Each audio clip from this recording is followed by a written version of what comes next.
Right. Okay. Where on earth do I start after that? Let's get the gratuities out the way. I think Luton, clearly, deserve credit for their victory. I'm not going to sit here and be a delusional, idiot. They wanted it more, physically, they were phenomenal, I thought, both aerially and on the ground.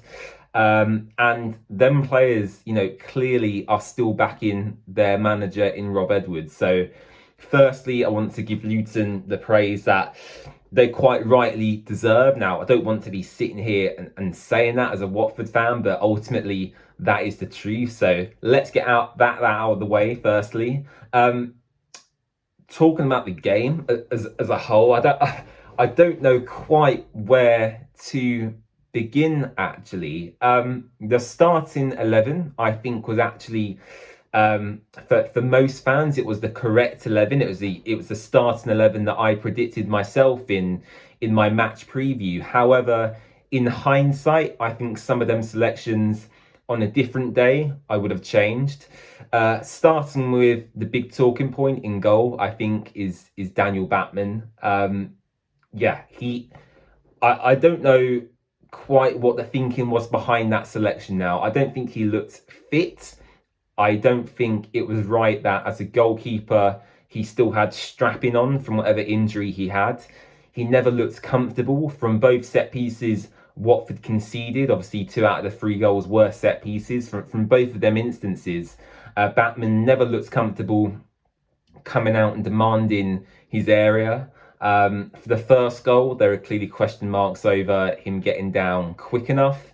And overall, I thought his kicking, his passing, and his moaning actually to the officials in the game wasn't, a lot to be desired. So I think Batman is one of the issues today for me. Looking at the rest of the players and the way we lined up, I mean, let's just go through it now. So we had Batman in goal, Ryan Andrews, Ryan Porteous, Angelo Ogbonna, Matty Pollock, and Ken Sema as our kind of 5 defensive-minded players. In midfield, we had Tom Bashiru and Musa Sissoko. I'll come on to Musa Sissoko next because I feel that's where Watford really did lose this game. And then ahead of them, we had Georgie Shakfatatse, Edu Kayembe, and Vacuum Bio. Now, let's get Musa Sissoko out of the way. I don't want to say anything I regret, so I'm going to have to bite my tongue slightly here. I thought his performance today was quite frankly abhorrent. I thought for a supposed leader and being the most experienced player in the team and the on the field captain, let's just get that in there as well. I thought his performance was absolutely ridiculous. I think Tom Bashiru, through all his faults, takes a lot of the flack from Musa Sissoko's performances. The midfield today, as in most championship games, is really the key area of the pitch. And they overran us both physically, mentally, aerially, on the ground. Everything about Luton today far exceeded anything than Watford players offered. And for the on-the-field captain in Musa Sissoko to play like he did, where he looked so leggy. I mean, we've said this about Musa many times this season before, where maybe he's got away with it slightly in terms of critique from fans. But today, there is really no excuses from me at all. I thought he was really, he was truly terrible. I don't know what else to say.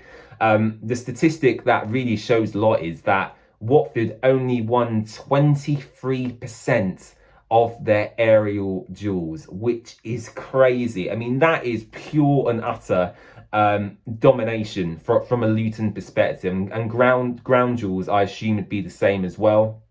So that's my thoughts on Musa Sissoko without me sitting here and getting too angry.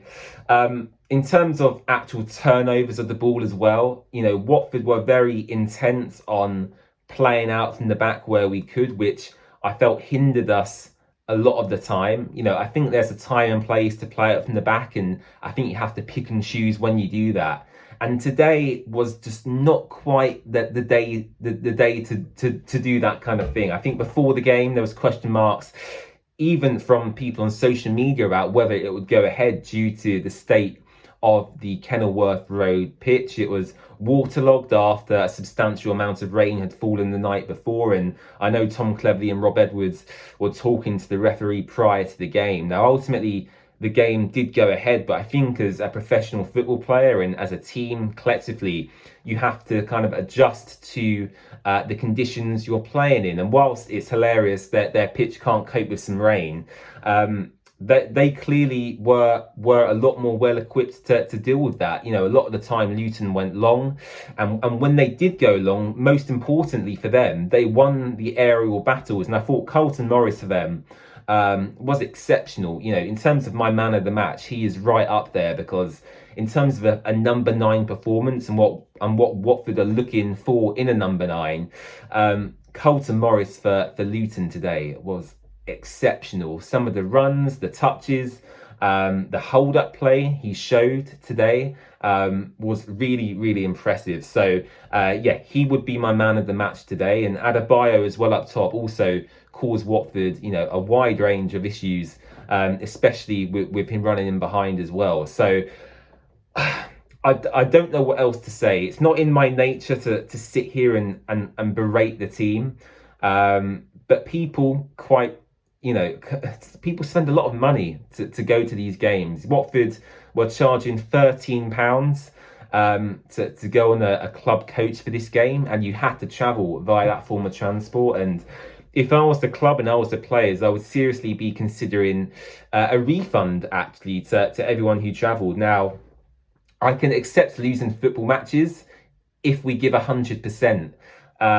But for games like today, you need to exceed that. You need to give 110, 120%. You have to put in a performance like you've never put in before. And for Watford to showcase what they did today, I've said it already. I mean, it is disgraceful. So if any players are watching, I'm sure you realise we're disappointed.